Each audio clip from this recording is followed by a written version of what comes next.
Boldwood presents Life Begins at the Cornish Cottage, written by Kim Nash and read by Karen Cass. Chapter 1.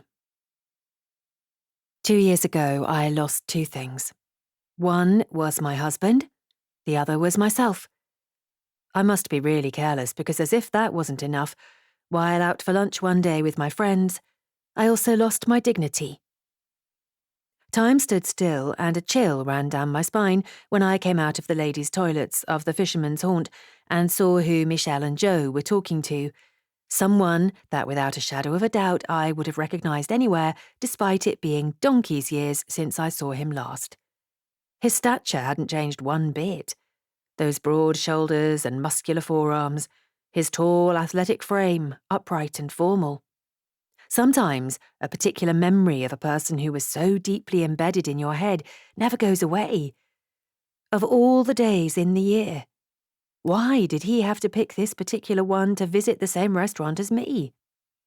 His head turned in my direction, and he pointed towards the toilets. Oh my, surely he wasn't coming this way.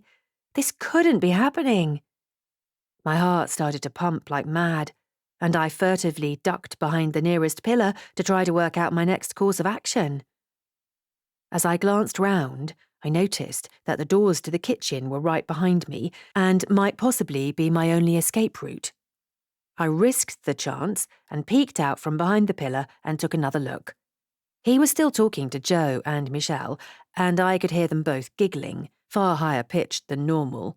Bloody traitors. Give them a good-looking man, and they were putty in his hands. Joe spotted me, caught my eye, and waved me over, raising her voice. "Emma, are you okay?" I darted even further behind the pillar, commando style. My back flat against the wall, I realised that I had two choices. I could either put on my big girl pants, take a deep breath, be brave, and go out there and face the music, pretending I was totally holding it together. Or I could push open the kitchen doors and make an excuse as to why I was there, hoping that they had a back entrance I could leave through. Then I could text the girls to let them know I'd had to leave suddenly, hoping that I'd had a lucky escape without him knowing anything about it. After all, these escapades work in the films, so I couldn't imagine why this wasn't a perfectly viable option. While I dithered about my decision, I heard footsteps coming my way from the main restaurant floor.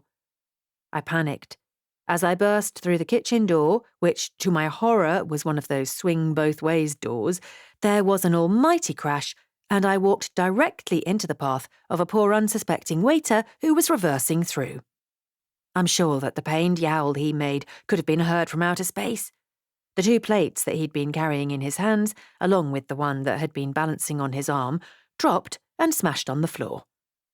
I apologised profusely to the poor lad, who looked like he was going to burst into tears. As I completely lost my balance, I felt myself heading south and promptly hit the deck too.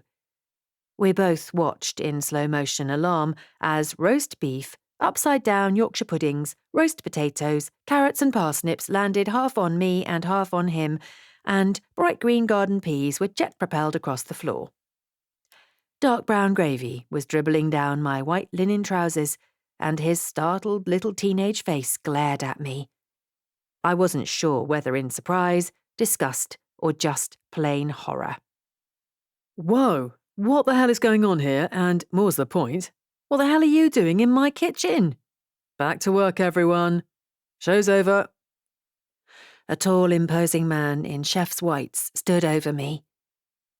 Did you not see the sign on the wall which said staff only?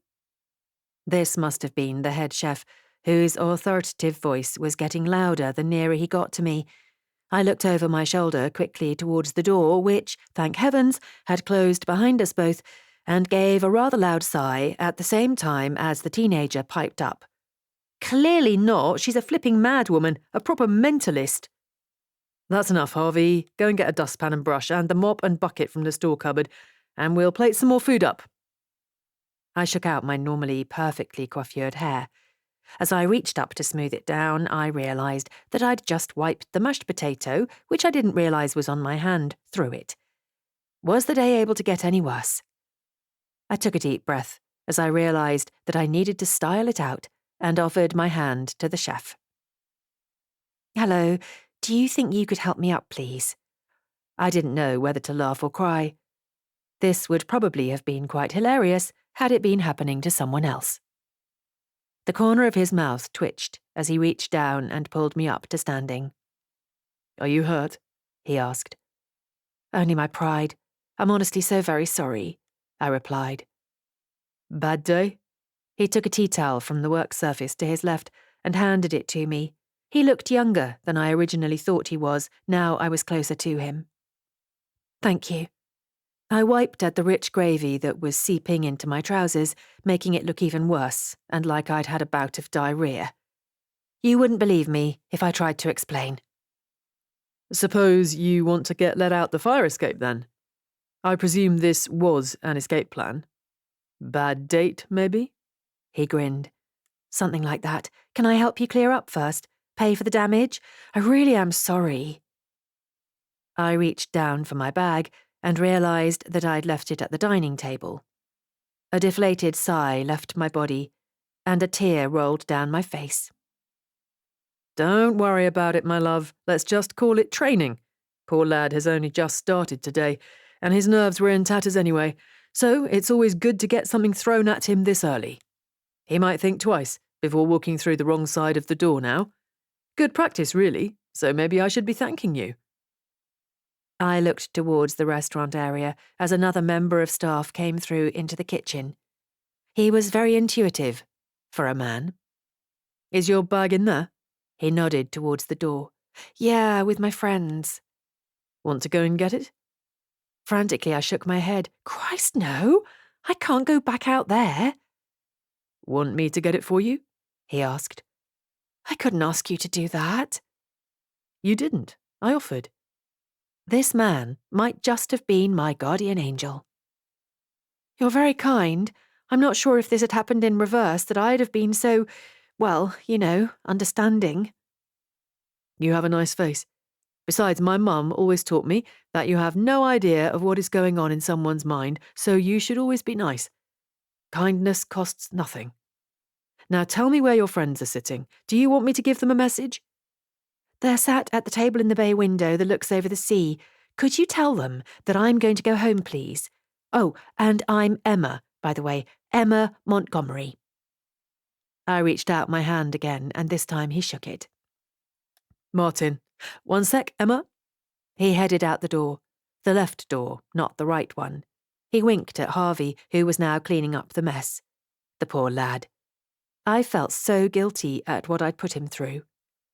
A minute later, the opposite door swung open, and Martin walked back through, swinging my pale blue Michael Kors handbag, and handed it to me. I told them you weren't feeling well and were having a sit-down in here before going home. Offered them their meals for free, and they're just having a pudding. Oh, wow. Will you not get into trouble with the owner? Ah, well, I'm married to the co-owner, and I'm the other one, so I think we'll be okay. Do you want a minute while you gather yourself? I nodded. Yes, please, if that's okay. Was there anyone with them? A man, maybe? There was.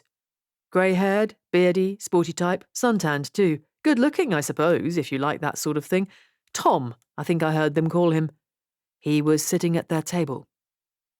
I couldn't work out whether his face was about to break into a grin or whether he just had a naturally smiley face, but the thing that was puzzling me more than anything was why on earth was Tom Sullivan sitting at the same table as my friends? At least I'd done the right thing by disappearing into the kitchen, even if it didn't work out quite as well as I'd planned. He would still have been there when I came out of the loo, and I really wasn't ready to face him. Is there anything I can do to thank you, Martin? I felt like I owed this man something for his kindness. You can put us a great review on TripAdvisor, if you like. That's worth its weight in gold, to be honest. And a review on social media too, if you have time. We're new in the area and need all the help that we can get. I can definitely do that, and I can tell everyone how fabulous you are. The meal was divine, by the way. Thank you, Martin. I won't forget how kind you've been. He mock bowed to me. You're welcome, Emma. door at the back takes you out to the car park. Take care now, and do come back and eat with us again soon." As I walked towards the rear of the kitchen, I slipped a folded £20 note into Harvey's hand, and he stared at me in amazement as I apologised again and left the building. Martin walked back to the kitchen counter and shouted over, laughing, "Emma, I hope the nasty man you were hiding from never finds you." I hoped the same thing very much. I couldn't actually believe that after all this time, he had ended up in Sandpiper Shore. Chapter 2.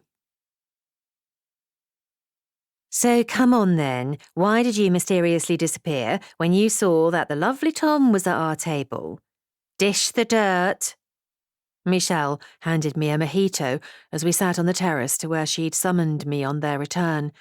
At times, she could be incredibly impatient, and when I first met her, it grated on me a little. But I realised that we all have quirks, and people who truly loved you accepted them instead of trying to change them. I did love these girls dearly, even though I hadn't known them for a very long period of time. Michelle and I both lived in properties on Joe's land, and the terrace outside of Joe's gorgeous, recently refurbished cottage was where we came together every Friday for cocktails, otherwise known as Cocks on Friday. The sun was just setting over Sandpiper Shore, and we sat looking out over the sand dunes to the beach beyond, where the sea twinkled in the distance. Our once-weekly early evenings had become a sacred ritual and a therapy session for the soul. I always felt like I could take on the world when I spent time with these two inspiring women. I looked out to sea. Since I'd got back, I'd got so many thoughts swirling around my head. Tom was someone who, along with all the feelings and emotions that were stirred up if I did think about him, I'd shut in a box, never to surface again. That's the trouble with boxes, though. The lids can always be prized open. You're making it all so mysterious that you will have to spill the beans now. Jo put her hand on my arm. Surely you know by now that you can trust us both. Maybe these feelings that were churning inside me now would be better if they were out in the open. They always said a problem shared was a problem halved. But once the Tom box was open, could I close it again? I hid my face behind my hands. Promise you won't laugh? Of course we won't laugh. Well, we'll try not to, won't we, Shell? Jo giggled. I'm only joking, Em. We won't, we promise. When I took my hands away from my face, I noticed that Michelle had her fingers crossed. She laughed and uncrossed them as soon as she saw me clock this. Blurting it out seemed to be the only way to stop me dithering. We were in a play together. This time it was Joe's eyes that showed surprise. A play? What sort of play?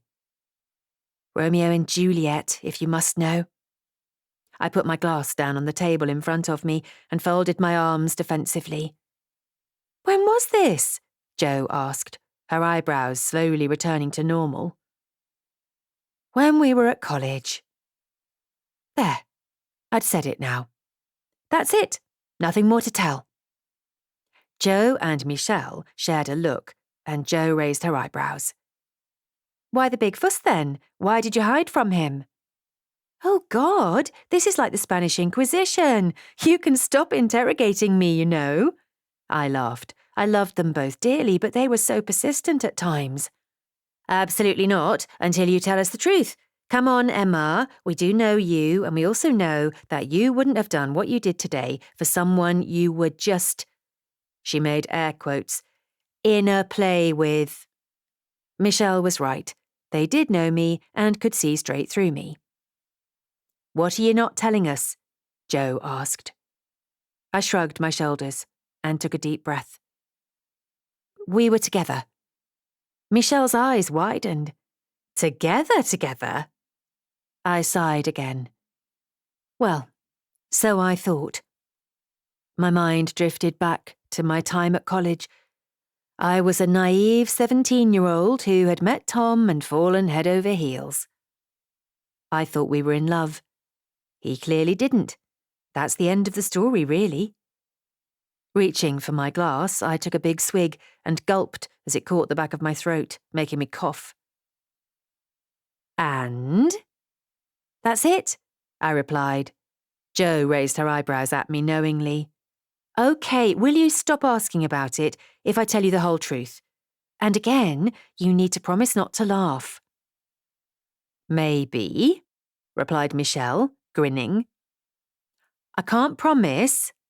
I batted Jo with the nearest cushion. While I knew they were jesting, it was through kindness.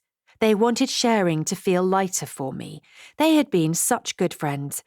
So I decided to tell them the truth. I took another deep breath and ploughed straight back in. I was an army child, as I'm sure I mentioned before, and didn't make friends easily. We moved around from one place to another and never really put down any firm roots.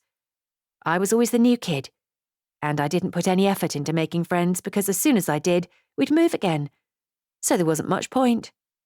It just hurt too much if I formed attachments. I swallowed, as there was a lump looming in my throat which was in danger of going either way while talking about these memories. Luckily, it went away. Mum and Dad were both strict parents. It wasn't the greatest childhood, to be honest, even though I know they loved me in their own way. But the one thing I adored doing more than anything in the world was amateur dramatics. So after school, I went to drama college to study performing arts. I loved acting because I could be someone else, someone completely different. I didn't really like myself at that time of my life, to be honest. Gosh, that must have been tough. I've never really thought about how it might be for the child of an army family. Jo's expression was sad. Michelle looked surprised. I can't even think about you like that, Emma. You always seem so full of confidence, with your shit together. You've gobsmacked me. This was one of the reasons why I never really told anyone. I didn't want their pitying looks. Tom and I were chosen to do the lead roles in Romeo and Juliet. We practiced together outside of college. He came to my house when Mum and Dad were away, and I went to his. His parents were very different to mine. They were lovely. I smiled as I remembered Mrs. Sullivan and how she always used to bake the most delicious cakes and send me home with food parcels. And Mr. Sullivan used to either make sure that Tom walked me home or he would give me a lift. Tom and I became close. I really liked him. He was the only real friend I'd ever had. After weeks of spending tons of time together as friends, we became even closer still. We kissed. And it was wonderful. I stared out to sea, remembering my very first kiss. It was dreamy, his tender lips, the feeling that it gave me in my heart. So you snogged his face off, and then what? Michelle sat forward in her chair, eagerly waiting for more. Give us the juicy part of the story. I smiled, my mind drifting to another place, another time. We spent a whole summer together, and I thought he liked me as much as I liked him, that we were boyfriend and girlfriend. I was a 17-year-old girl with a body full of raging hormones and a jumble of emotions. The night before the play, we were rehearsing, and when he kissed me, I told him I loved him. He told me he loved me back. We planned to do the play, and because my parents were away on the night of the play and couldn't come, he was going to stop over at mine for the first time, and we were going to, you know. Ooh, nice. Michelle grinned. On the day of the play, I overheard someone at school, a girl called Julie Cartwright, talking about me. She had been a bully all the way through school, and even though I was only there a year, she made mine and lots of other girls' lives a misery. She continued to behave the same way through college, and that day she walked onto the stage set and told everyone that he only spent time with me because he felt sorry for me. Said everyone called me fatty, including him, and that they laughed at me because I had no friends. Then she said that he'd been seeing her behind my back.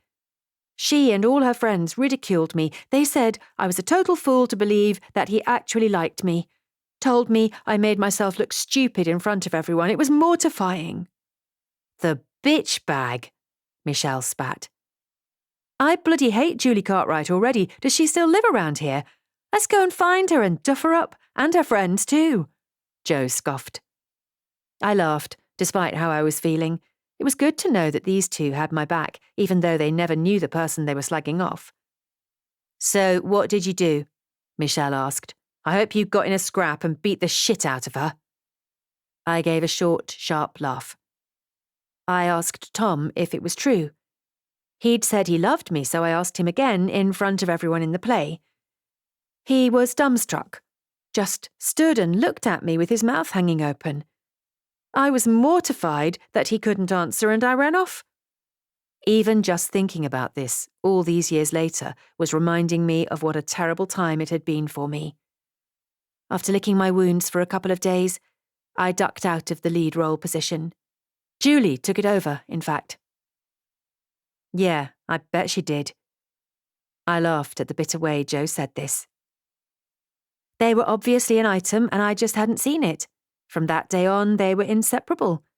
Instead of doing the lead role, I became the stage director and distanced myself from both of them and ignored him if he tried to talk to me. I suddenly gained loads of new friends, probably because I divvied up all the parts out and found that I was better at that side of things anyway. The play was a huge success, and I was always the person who organised the college plays after that, until I left. Anyway, it was all such a very long time ago, I'm well over it now, I explained. Clearly, and that's why you hid in the kitchen at the restaurant and didn't want Tom to see you. Michelle frowned. You can't spend your life hiding when times get tough, you know. She leaned across and rubbed my arm. You're too bloody fabulous to hide away. That's very kind of you to say. I was just surprised to see him, that's all. Last I heard, he'd got married to Julie and they'd had a daughter. I just wasn't prepared to see him. Anyway, how do you even know him? I asked, needing to divert the conversation from me for a while. I don't, but I met him in the mini-market recently. We both went for the last loaf of fresh bread in the bakery aisle, and he let me have it. When he saw us in the restaurant, he came over to say hello on his way to the loo. I thought he was a right dish. If I didn't have Dimitri, I might have even had a go myself, Michelle explained. How'd it go? Joe laughed. You are funny, Shell. I'm surprised you recognised him after all those years, Emma. I thought he was rather lovely, to be honest. Jo hugged her arms to her chest. Dreamy, in fact. Totally charming. I'd recognise him anywhere. He hasn't changed at all, apart from the grey hair and a few more wrinkles. Not that I looked that much, obviously. Michelle and Jo shared a look that I'm sure they thought I hadn't noticed. Anyway, it all worked out for the best in the end. I went on to meet Ben and realised that what I thought was love that I felt for Tom was just a stupid teenage crush and didn't mean a thing. True love was what Ben and I had, so don't be fooled by his charm. A leopard never changes their spots. Anyway, like I said, I don't want to give him the time of day. Another look passed between my friends.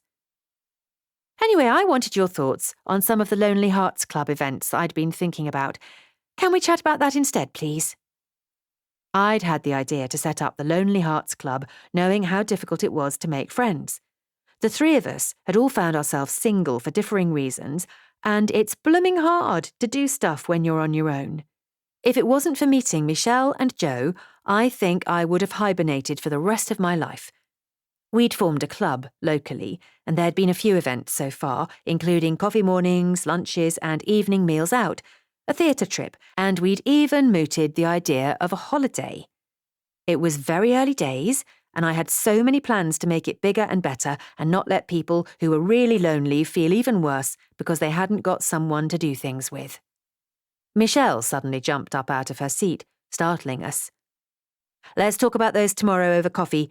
Go and get yourself spruced up again. We're going back out. I've got a surprise for you.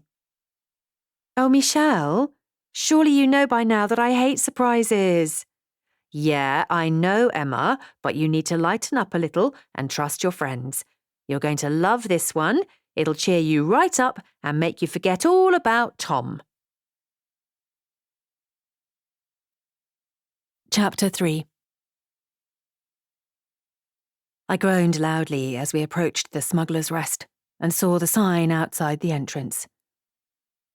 No. You do realise that this is my worst nightmare and not fun for me, don't you? I'm pretty sure we've had this conversation before. Oh, give over. I thought you also said you loved a performance. If you can perform, then surely you must be able to sing and dance too. It felt like Michelle didn't know me at all. This was one of my all-time fears. Michelle, I am not getting up to sing in the karaoke. It's just not for me. All right, Em, keep your knickers on. Jo grinned at me, and then realised when she saw my straight face that I wasn't finding this at all funny. Emma, love, you need to shake off your inhibitions and live a little. Nobody cares if you're fabulous or awful. It's all about the taking part. This was bringing back all my worst memories, all my life, and probably since I'd been publicly humiliated by Julie and her mates, I had worried about what people thought of me. Despite being able to hold a tune, I had never sung karaoke and wouldn't be starting now. Come on in anyway, you can watch us instead. Let's go and get a G&T. It's all for a good cause. Jo grabbed my arm and guided me towards the door.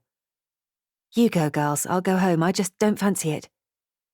It's for the local air ambulance, Emma. I know it's a charity that you support. Michelle stood with her hands on her hips, knowing that she'd played her trump card, although she wouldn't have known the impact that her words would have had on me, because she never knew me then. My mind drifted back to the worst day of my life, when my husband Ben had his heart attack. We'd been at home eating sausage and mash for tea, and Ben started gasping for breath, holding his arm and turning a very funny shade of red. When I ran out into the street screaming, one of the neighbours called for an ambulance. My nearest neighbour, Kelly, who we'd lived next door to for over 20 years and was a midwife, had tried to resuscitate him before a paramedic car swiftly arrived and took over. An air ambulance arrived in what was probably just a few minutes, but at the time felt like hours. I remembered tightly clutching the arm of the kind female paramedic. Save my husband, please save my husband. She released my arm from hers and took my hands, looking directly in my eyes to ensure I understood what she was saying. She said that they were doing all that they could, that they had a tube down his throat to breathe for him, and would come back and update me as soon as they knew any more. When the paramedic returned, informing me that they were incredibly sorry, Kelly held me in her arms as I slumped.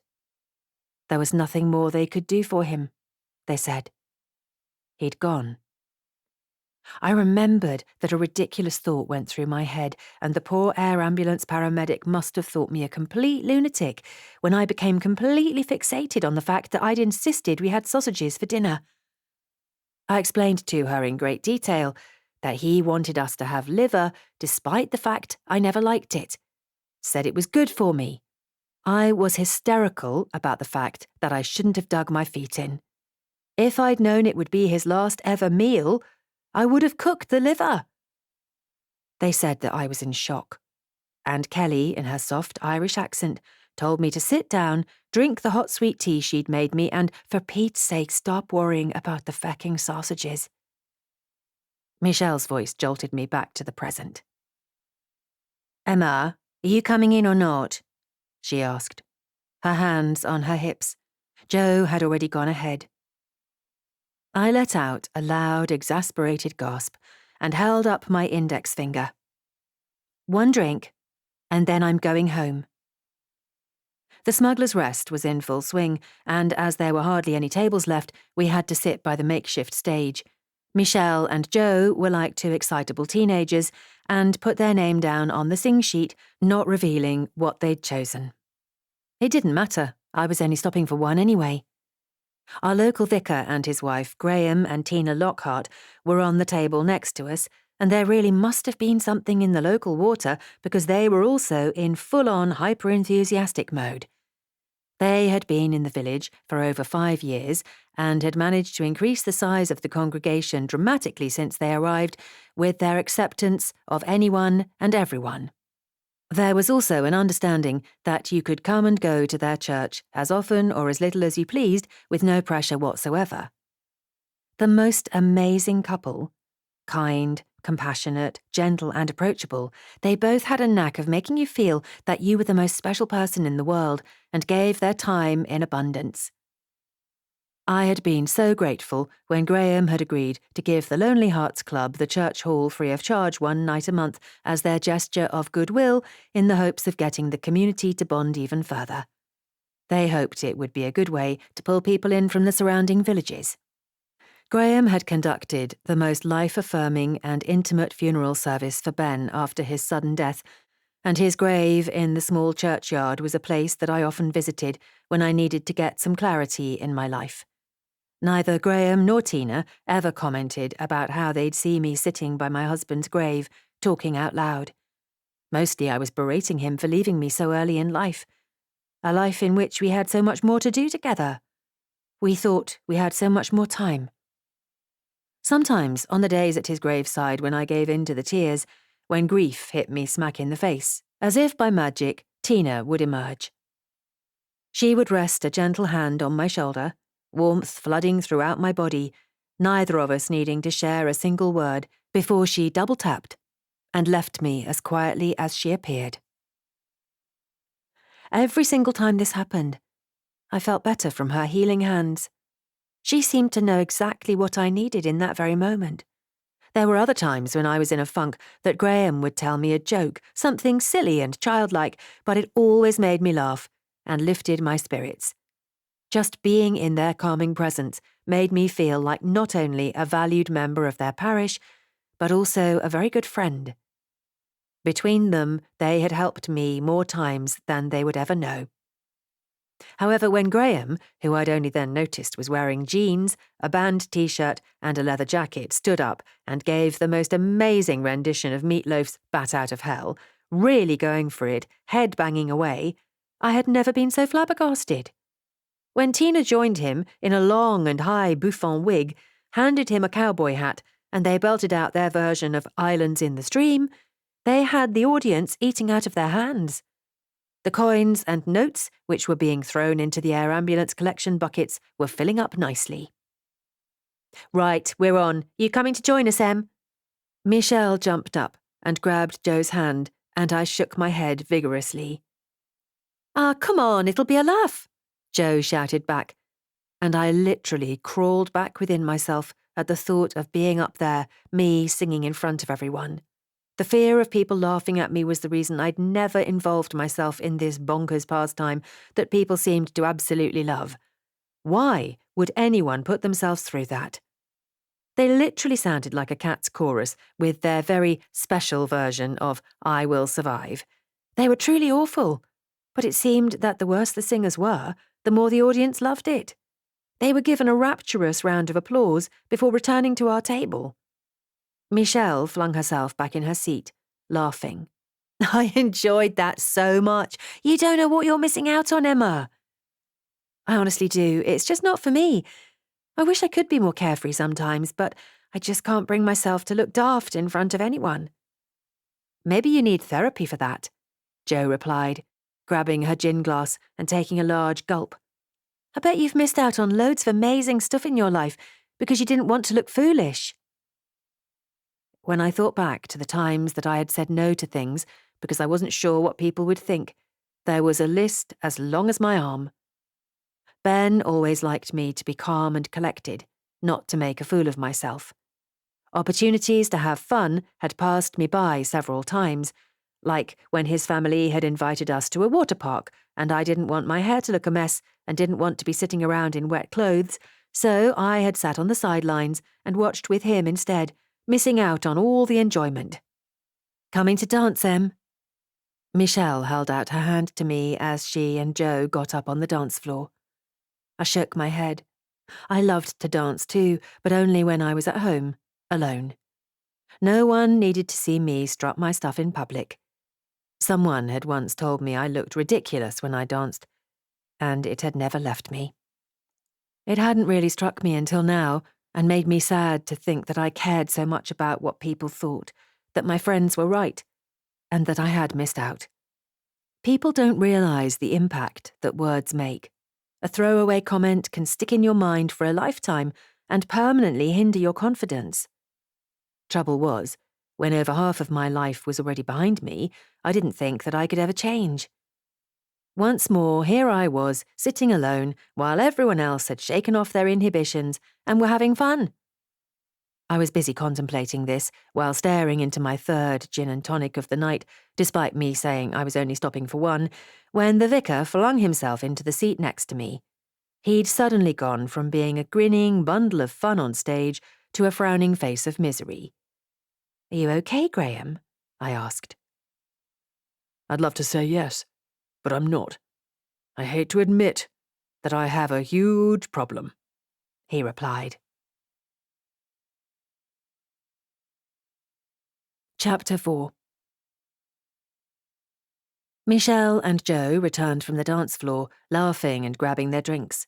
Tina joined her husband and immediately batted him on the arm. "I hope you're not bothering this lovely lady with our problems, Graham. I told you that the headbanging was too much. You need to get your breath back too and rest, like the doctor told you to. Then we'll talk and try to get things sorted out." "Are you poorly?" I asked. He had gone rather a bright shade of puce. "Oh, she's fussing for no reason. I'll be fine in a minute." "I most certainly am not, Graham Lockhart. If you don't listen to me and our GP, you're going to be dead and buried before we know it." She looked at me, realising what she said with a grimace. "Sorry, Emma, no offence intended." "None taken. We're your friends, though, and you've helped me enough times when I've been having a bad day, especially when Ben first died. If something is stressing you out, we might be able to help." Tina jumped in and answered on his behalf before he had a chance to get a word in. "I keep telling him to stop stressing about it, that if we let it percolate for long enough, there's an answer to every problem. He, of all people, should know this. He teaches this to others every day." "Yes, well, there's no answer coming to me on this. It's like this, you see, girls." I smiled, loving the way that he called us girls, even though we were all in our 50s. "We had a local amateur dramatics company coming in to do a production for Christmas. It was to raise funds for the air ambulance again. That's why we've put on this impromptu karaoke session tonight. If we don't raise more money, there's a very good chance that we can't fund the local air ambulance, and we all know that in this little corner of Cornwall, it's very much needed." Michelle jumped in. "Oh, yes, I saw that advertised on a poster outside the church hall. So, what's the problem?" It was Tina's turn to complete the puzzle. "They've pulled out with less than 8 weeks to go. The company has folded, so it can't go ahead. We're completely devastated. We'll have to refund the money for the tickets we've already sold. We'll have to let down all the little children who were looking forward to us having a local pantomime. And we'll not be able to raise the funds that we so much need." She wiped away a stray tear. Graham reached out to his wife, and she wrapped her hand around his before he spoke. "And I suppose you should probably also know that I'm having to see the GP regularly, because he says I've got a heart issue. Says that I must eradicate as much stress in my life as I can, or I might be very ill. Or worse." "Gosh, that's awful. I'm so sorry this has happened to you." I hated seeing this wonderful couple look so worried. Only a few minutes ago, they looked like they were having a whale of a time. It just goes to show that you never know what people are going through and what myriad of burdens a brave face can disguise. "Well, there's absolutely no need for you to worry. I reckon we have the perfect solution." Michelle was swaying a little as all eyes landed on her. She couldn't hold her drink very well and was definitely a little bit tiddly. "Emma can do it." I spat my drink out. "What?" "She was only saying earlier that she used to be the stage director at several productions and how much she loved doing it, weren't you, Em? It's the perfect solution." Gosh, it was over 35 years ago at least. I could never do something like that these days. "Oh, Emma, really?" Tina clutched her hand to her chest, ignoring the last few words I'd spoken entirely. That would be amazing. The answer to all our prayers. Literally, Graham, it's a miracle, don't you think? At that very moment, I was wishing that I wasn't such a people-pleaser. Years ago, someone had given me the advice that no was a complete sentence. If someone asked you to do something and you didn't want to do it, the answer was just no. No explanation needed, just no. Sadly, I had spent my life altering my own boundaries for others, ending up with me doing the things they wanted rather than the things I wanted. I had tried to get better since I'd been on my own, but I still hadn't mastered the art completely. Graham knelt by the chair next to me. Honestly, Emma, it would be amazing. I can imagine the faces on those little schoolchildren now when the curtains go up and they get their Christmas pantomime after all. Please say yes. It would mean the world to us all. You'd be saving Sandpiper Shore. Wow. No pressure whatsoever. A little voice in my head was pecking away at me. Just say no, Emma. You've got this. It's just a tiny 2-letter word. So easy to get out. Come on, girl. Say no. No, no, no. I was ready to refuse. I just needed to take a deep breath and say the words that I wasn't capable of it and didn't want to do it when Joe piped up. I mean, how can you possibly say no to a vicar with a dicky ticker? Chapter 5. The next morning, when I woke, my head was totally scrambled. I had been brave the night before and plucked up some courage, not quite to say no, but I did say that I would have to think about it, in the hope that I might be able to come up with an excuse. I would try and help Graham and Tina find an alternative plan, but nothing was coming to me. I lay and looked at the ceiling, racking my brain. Whenever I had an issue in the past, I'd always had Ben to talk it through with, but now, lying here in my king-sized bed alone with a huge space next to me, I felt lonelier than ever. How had my life changed so much in the space of a couple of years? When I moved out of the beautiful home where Ben and I had lived together, I wondered how I would feel. Would I regret leaving the place where we made all those memories? However, I had decided that it was time for me to make memories of my own.